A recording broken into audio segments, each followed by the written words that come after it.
ആളുകൾക്ക് വരവിന് തടസ്സമുണ്ടായിത്തീരും, വരവിന് കുറവ് വരാൻ തുടങ്ങും. കുറച്ച് കഴിയുമ്പോ ഖബർ ഏകദേശം വിജനമായിത്തീരും. ബന്ധുക്കൾക്കും മക്കൾക്ക് പോലും ഓർമ്മയില്ലാതായിത്തീരും.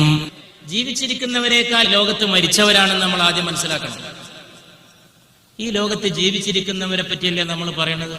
ഈ ലോകത്ത് ഏറ്റവും കൂടുതൽ ജീവിച്ചിരിക്കുന്നവരല്ല, ഈ ലോകത്ത് ഏറ്റവും കൂടുതൽ മരണപ്പെട്ടവരാണ്.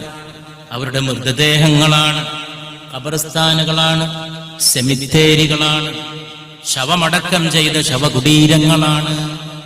അവിടെയൊക്കെ കിടന്നുറങ്ങുന്ന ലക്ഷോപലക്ഷമല്ല, കോടാനുകോടി മനുഷ്യപുത്രർ നിറഞ്ഞതാണ് ഈ ഭൂമി. അവിടെ കിടക്കുന്നവർക്ക് അഡ്രസ് ഉണ്ടോ? ആരാന്നറിയില്ല, ആരാണ് കിടക്കുന്നതെന്ന് അറിയില്ല. പല മീസാൻ കല്ലുകളിലേക്ക് നോക്കിയാൽ ആളറിയില്ല. കുറച്ചു കാലൊക്കെ ആളുകൾ അറിഞ്ഞു.